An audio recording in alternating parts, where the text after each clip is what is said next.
कौन थे तेनालीराम? तेनालीराम का जन्म 16वीं शताब्दी में भारत के आंध्र प्रदेश राज्य के गुंटूर जिले के गांव गरलापाड़ू में हुआ था। तेनालीराम एक तेलुगु ब्राह्मण परिवार में जन्मे थे। वह पेशे से कवि थे। वह तेलुगु साहित्य के महान ज्ञानी थे। अपने वाक चातुर्य के कारण वह काफी प्रख्यात थे और उन्हें विकट कवि के उपनाम से संबोधित किया जाता था। तेनालीराम के पिता गरलापति रामैया तेनाली गांव के रामलिंगेश्वरा स्वामी मंदिर के पुजारी हुआ करते थे। तेनालीराम जब आयु में युवा थे तभी उनके के पिता गरलापति रामैया की मृत्यु हो गई और उसके बाद उनकी माता उन्हें लेकर अपने गांव तेनाली अपने भाई के पास रहने चली गई थी। तेनालीराम शिव भक्त भी थे, इसलिए उन्हें तेनाली रामलिंगा के नाम से भी पुकारा जाता था। इतिहासकारों के मुताबिक कुछ समय के बाद उन्होंने वैष्णव धर्म अपना लिया था।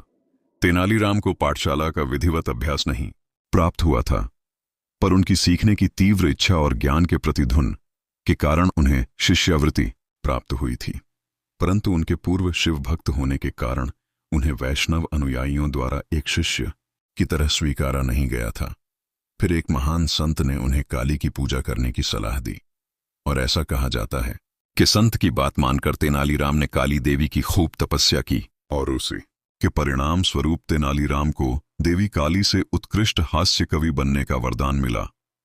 तेनालीराम ने अपने आगे के जीवन में भागवत मेला मंडल के साथ युद्धाव किया और एक दिन भागवत मेला मंडल महाराज कृष्णदेव राय के दरबार में अपना कार्यक्रम प्रदर्शित करने के लिए पहुंचा। उन्होंने अपने प्रभावशाली प्रदर्शन से राजा कृष्णदेव राय को बहुत प्रभावित कर दिया और कृष्णदेव राय तेनालीराम को अपने दरबार में 8वें स्कॉलर अष्टदिग्गज मंडल में हास्य कवि के पद पर शामिल कर लिया। महाराज कृष्णदेव राय वर्ष 1509 से 1529 तक विजयनगर की राजगद्दी पर विराजमान थे। तब तेनालीराम उनके दरबार में एक हास्य कवि और मंत्री सहायक की भूमिका में उपस्थित हुआ करते थे। इतिहासकारों के मुताबिक तेनालीराम एक हास्य कवि होने के साथ साथ ज्ञानी और चतुर व्यक्ति थे।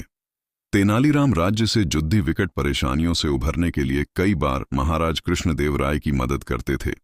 उनकी बुद्धि चातुर्य और ज्ञान बोध से जुद्धी कई कहानियां हैं, जिनमें से कुछ चुनिंदा कहानियां इसी एनपी में बताई गई हैं।